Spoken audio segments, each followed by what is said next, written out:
Okay, so intermittent fasting, it's gotten pretty popular for weight loss, right? Yeah, tons of buzz around it. Celebrities are doing it. Maybe your neighbors even tried it. Right, seems like everyone's talking about how great it is. But let's be real, there's always hype with these health trends. For sure.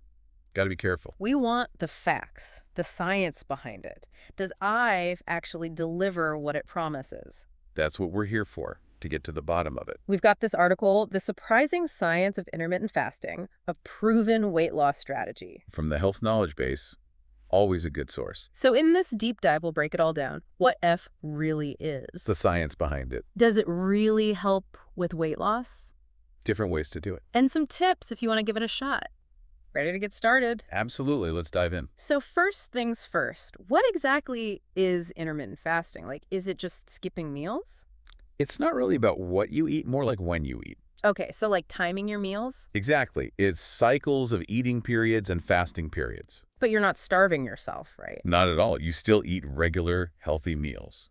Just within a specific window of time. That's the idea. Now, this article talks about some pretty interesting stuff that happens in your body during fasting, like ketosis. Ketosis, yeah. Can you explain that? What's happening there? So basically, your body runs out of its usual energy source, glucose from carbs. And then what?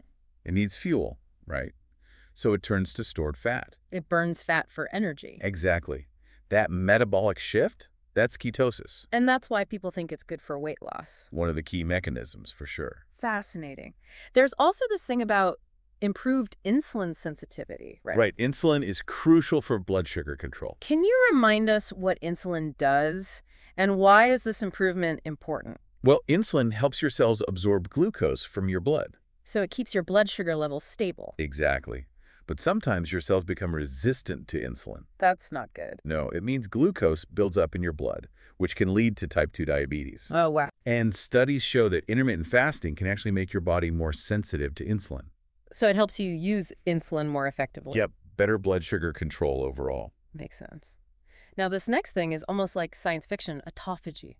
Ah, yes, autophagy. Sounds intense. What is that exactly? Think of it like your body's built-in cleaning crew. Cleaning crew. Your cells break down and get rid of old or damaged parts. Like a cellular detox. Kind of. It makes way for healthier, more efficient cells. So it's like hitting the reset button on your cells. And fasting seems to boost this process. Wow, this is all pretty amazing. So we've got ketosis, better insulin sensitivity, this cellular rejuvenation. It's pretty incredible, right? Definitely starting to see why people are so excited about IF, but does it actually work for weight loss? What does the research say? Yeah, the article mentions a review of 12 clinical trials. Oh, wow, 12. And they found that IF did lead to pretty significant weight loss. That's encouraging. Less body fat, even smaller waist circumference. So it's not just anecdotal, there's actual science backing it up. Exactly. But were those studies like long-term or just short bursts of IF? That's a good point. A lot of them were relatively short-term. Ah,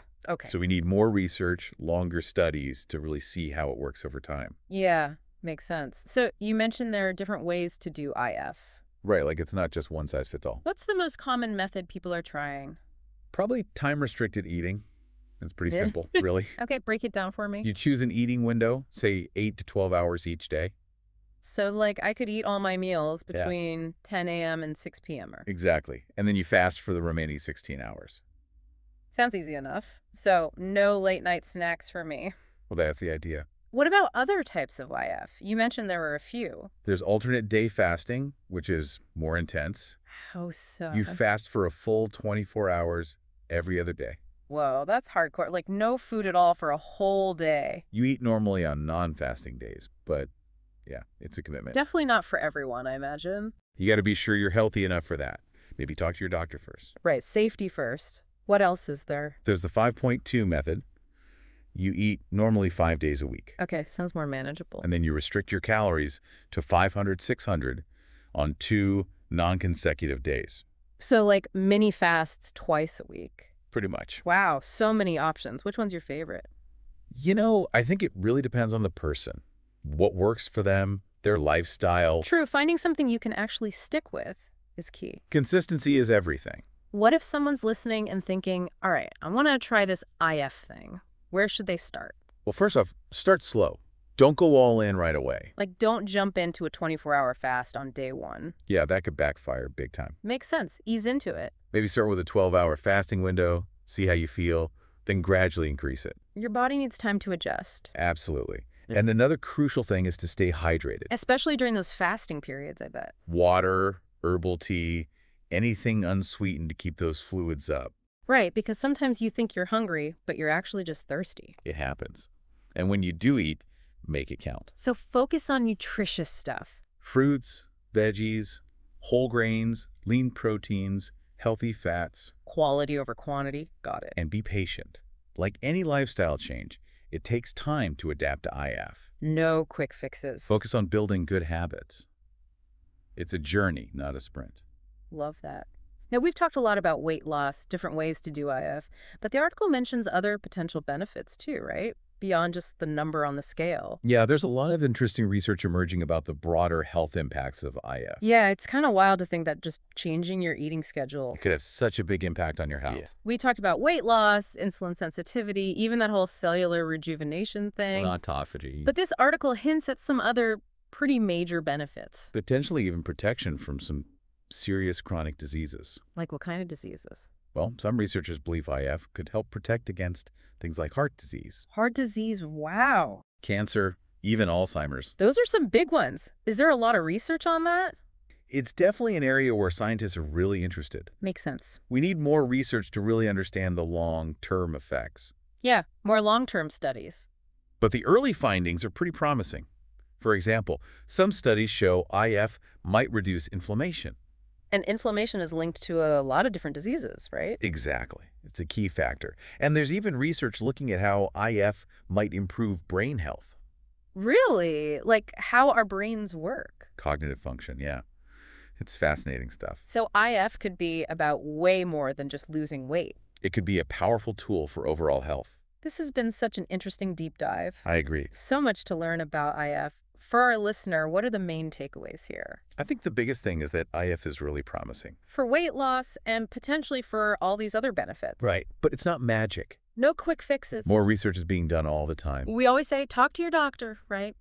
especially if you have any health conditions. Or if you're taking any medications. Definitely. So our listener now has the info. They can decide if IF is right for them. And if they do want to try it, Remember those tips we talked about? start slow, stay hydrated. Eat good food. Listen to your body. Exactly. It's been awesome exploring this with you. It's been a pleasure.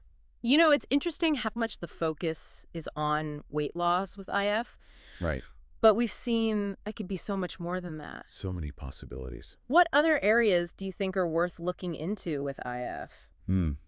That's a good question. Besides what we've already talked about, Well, I'm personally really fascinated by that brain health connection. the cognitive stuff. Yeah, like could IF help prevent cognitive decline as we age? Wow, Or even boost brain power in healthy people? that would be incredible. There's so much to explore, so many questions to answer. Absolutely. It feels like we're just scratching the surface here. I think you're right. So much more to discover. Maybe that's something for our next deep dive.